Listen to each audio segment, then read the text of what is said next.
বন্ধুরা, শুরু করা যাক আজকে স্ট্রবেরি কেক বানানোর রেসিপিটা। যে ড্রাই ইনগ্রিডিয়েন্টস গুলো আমি নিয়ে নিয়েছি তার মধ্যে হচ্ছে 70 গ্রাম পরিমাণ ময়দা নিয়েছি এখানে। আর 70 গ্রাম পরিমাণ ময়দা মানে হাফ কাপ পরিমাণ ময়দা 250 ml কাপের। তো এখানে আমি নিয়ে নিচ্ছি উইকফিল্ডের বেকিং পাউডার। আপনারা চাইলে কিন্তু অন্যান্য কোম্পানিরও নিতে পারেন। হাফ টিস্পুন পরিমাণ আমি এখানে নিয়েছি।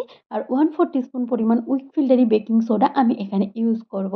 তো আপনারা চাইলে কিন্তু এগুলো লুজও ইউজ করতে পারেন। বাট মাথায় রাখবেন যেন কারেন্ট ডেটের হয়। অ্যাকচুয়ালি এটার উপরেই কেকের স্পঞ্জের যে স্পঞ্জিনেস থাকে সমস্ত কিছু ডিপেন্ড করে। 1 টেবিলস্পুন পরিমাণ কর্নফ্লাওয়ার নিয়ে নিয়েছি। আমার মোস্ট অফ রেসিপিতে আপনারা মোটামুটি এইটা ইনগ্রিডিয়েন্টস এর মেজারমেন্টটাই দেখতে পারেন। কেউ যদি 1 কেজি কেক বানাতে চান মেজারমেন্টটা ডবল করে নিতে পারেন। নিয়ে বানাতে পারেন। নিচ্ছি ২ টো ডিম আর ৭০ গ্রাম পরিমাণ ময়দা। বিটিং স্পিডটা লোতে রেখে আমি অল্প, অল্প পরিমাণে চিনি ডিমের সাথে মিশিয়ে বিট করতে থাকবো। কখনোই কিন্তু হাই স্পিডে বিট করবেন না। তাহলে কিন্তু আপনাদের যে ডিমের ফোমটা আছে পারফেক্টলি তৈরি হবে না। লো স্পিডে বিট করতে, করতে এটা আপনারা দেখবেন ডাবল হয়ে যাবে। আর ফুলে একদম পুরো হুইপিং ক্রিম যেরকম বিট করলে হয় সেরকম অনেকটা তৈরি হবে। তো আপনারা দেখতেই পাচ্ছেন অনেকটা কিন্তু ডিমের ফোমটা রাইজ করে গেছে। তো আপনাদের এই সময় বেশ কিছু কথা আমি শেয়ার করে রাখি। আপনারা যারা প্রিমিক্স দিয়ে কেক বানান, সত্যি প্রিমিক্স দিয়ে কেক বানালে অন্যরকম টেস্ট আসে। আর ডিম দিয়ে কেক বানালে কিন্তু সত্যি এটা অথেন্টিক্যালি হোমমেডও হয় আর এর টেস্ট পুরো বেকারি স্টাইলের মতোই পান। কারণ মোস্ট অফ বেকারিতেই কিন্তু ডিম ইউজ হয়ে থাকে। এর সাথে কেক জেল ইউজ হয়। যেহেতু আমি হোমমেড কেক ব্যবহার করি, তো সরি তৈরি করি, সেইজন্য আমি কিন্তু কেক জেল ব্যবহার করাটা খুব একটা পছন্দ করি না। আমি চেষ্টা করি একদম প্রিজার্ভেটিভ লেস ভাবে যতটা কেক বানানো যায় ততটাই কেক বানাতে। মানে আমার সকালে যদি অর্ডার থাকে তাহলে আমি আগের দিন রাতে বানাই। বিকালে অর্ডার থাকলে আমি সেদিনকেই সকালবেলায় বানানোর চেষ্টা করি। তো আমার ডিমের ফোমটা রেডি হয়ে গেছে কথা বলতে, বলতে। তো এবার আমি এতে মিশিয়ে দেবো 1/4 কাপ পরিমাণ বাটার মিল্ক।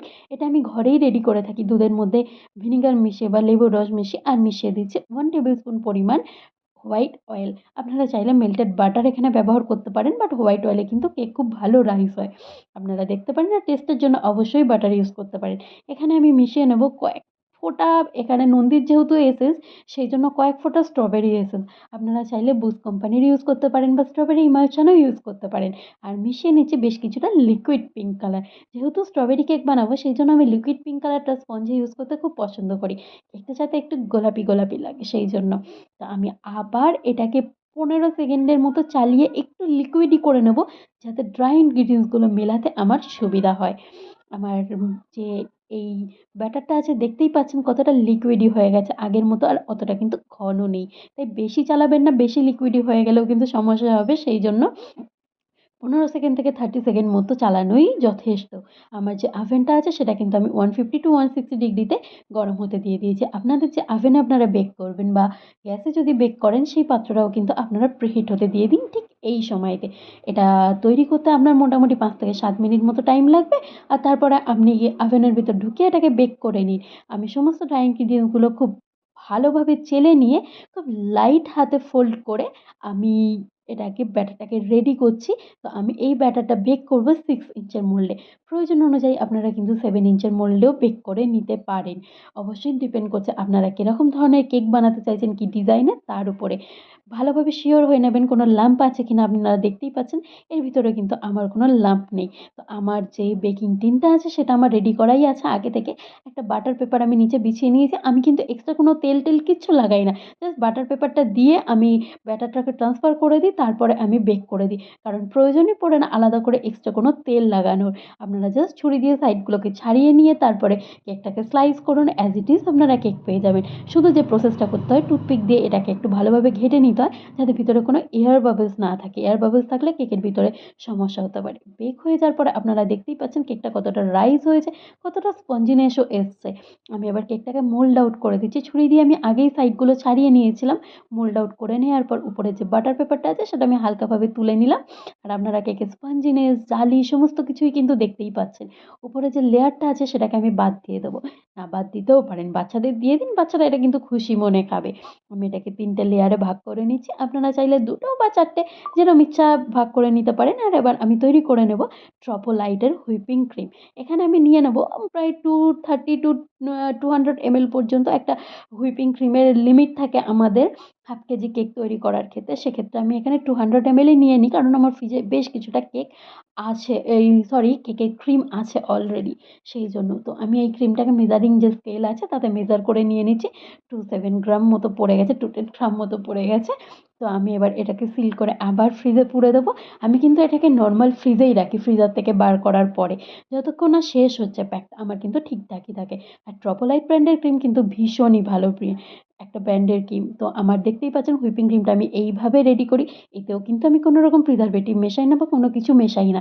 যাতে আমার ক্রিমটা পারফেক্ট থাকে বা দোকানের মতো হয় সেইজন্য। জাস্ট আমি ক্রিমটাকে বিট করে নিই এইভাবেই।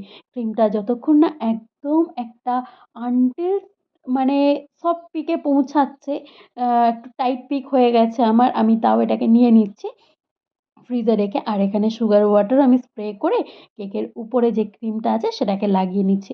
আমি কেকের বেসে খুব অল্প পরিমাণ ক্রিম ইউজ করতে পছন্দ করি। কারণ আমার মনে হয় এসব কাস্টমার হয়তো ক্রিম খুব একটা বেশি পছন্দ করে না। কেকের মধ্যে ক্রিম কম, কেকটা যদি বেশি থাকে বেশি ভালো লাগে।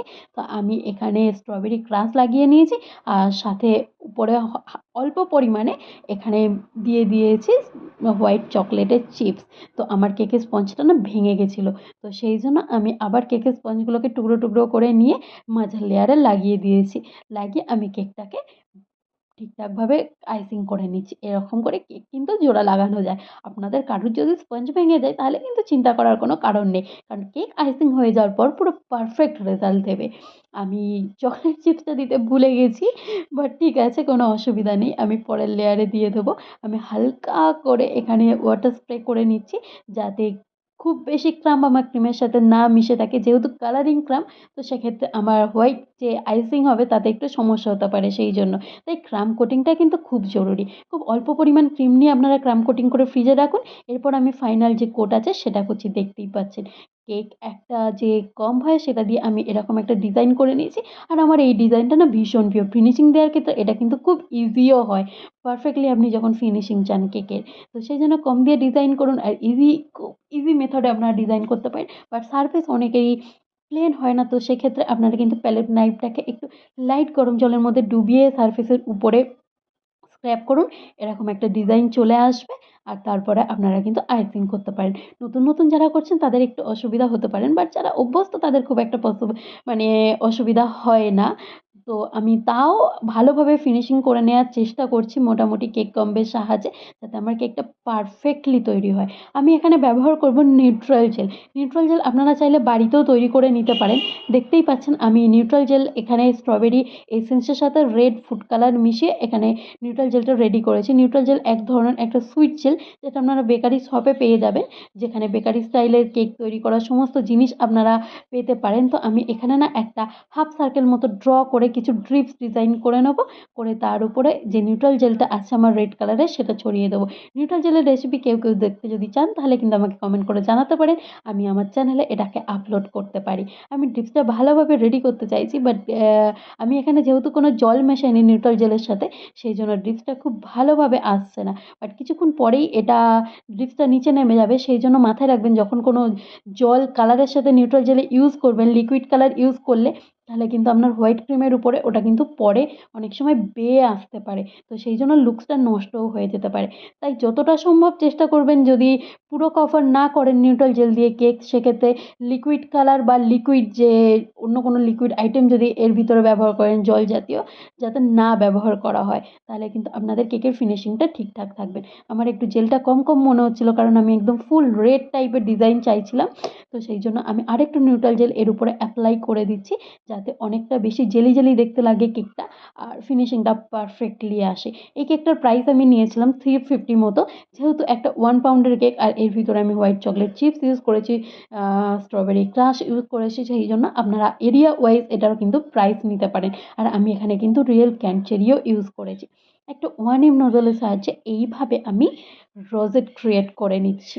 রোজেট ক্রিয়েট করে কেকটার ফাইনাল লুক আমি ডেকোরেট করব। রোজেটগুলো দেখতেই পাচ্ছেন আর কেকটা কিন্তু লাল সাদাতে অসাধারণ লাগছে। একটু ফাঁকা লাগছে বলে আমি চেরি অ্যাড করব বলেইছিলাম। তো আমি কিন্তু অল্প পরিমাণ কিছু গোল্ডেন যে বলস আছে এগুলো পুরোটাই এডিবল বল, সেগুলোকে অ্যাড করে নিচ্ছি। আর অ্যাড করে নেওয়ার পরে আমি এখানে চেরি ইউজ করব। কেকটা যখন আমার ফাঁকা, ফাঁকা লাগে মনে হয় যেন আমি কেকের উপর ডেকোরেশন করতেই থাকি। তো এদিকে আমি দিয়ে দেবো কিছুটা বস যাতে কেকটা পুরোপুরি ফুলফিল হয়ে যায়। আর কাস্টমার আমাকে বলে মুখে গিয়ে জাস্ট হুম, দারুণ হয়েছে। তো রিভিউ দেখতে কিন্তু আমার ফেসবুক প্রোফাইলে আপনাদের যেতেই হবে আর ফেসবুক প্রোফাইলটাকে ফলো করতে হবে। কারণ ওখানে কিন্তু আমার কেকের বিভিন্ন রকমের যে শর্ট ভিডিও আছে সেগুলো আপলোড থাকে। চেরিগুলো লাগিয়ে নেওয়ার পরে আমি আরও বেশ কিছুটা যে গোল্ডেন বলস আছে সেগুলো বাকি রোজেটগুলোর উপর দিয়ে কেকের ডেকোরেশনটাকে কমপ্লিট করার চেষ্টা করছি। ফাইনাল লুকটা কেমন হয়েছে কমেন্ট করে কিন্তু জানাতে ভুলবেন না। আর অবশ্যই সাবস্ক্রাইব করতে ভুলবেন না ভিডিও ভালো লাগলে। আর আরও কী ধরনের ভিডিও আপনারা আমার চ্যানেলে দেখতে চান সেটা কিন্তু কমেন্ট করে জানাবেন। আর আমার ভিডিও প্রতি ১ দিন অন্তর, অন্তর আসবে। কারণ আমার কাজের চাপে রোজ আমার পক্ষে ভিডিও আপলোড করা সম্ভব হচ্ছে না। আর আপনারা যদি সত্যিই রোজ ভিডিও দেখতে চান তাহলে কিন্তু আমাকে কমেন্ট করে জানাবেন। নিত্য নতুন কেকের ডেকোরেশন, কেকের বিভিন্ন রেসিপি নিয়ে আমার চ্যানেলে থাকবে নানান ধরনের ভিডিও। এইটা হচ্ছে কেকের ফাইনাল লুক। বর্ডারটা কিন্তু একটু দিয়ে নিলে বেশ ভালোই লাগতো, তাই ভাবলাম বর্ডারটা দিয়ে নিই। তো সেই জন্য একটা যে পাইপিং এই ধরনের নজেল কিছু কিনতে পাওয়া যায় বেকারি শপে, এই নজেলগুলোর নাম্বার ঠিক থাকে না। তো আমি এইভাবে পাইপিং করে আমার কেকটাকে কমপ্লিট করে দিয়েছি। That's the final look. ওহো! দারুণ লাগছে রেড অ্যান্ড হোয়াইটে। আপনাদের কেমন লাগছে জানাতে ভুলবেন না। দেখা হচ্ছে নতুন আরও একটা ভিডিও নিয়ে পরের অ্যা একটা দিনে। চলুন আজকের জন্য টাটা বাই বাই।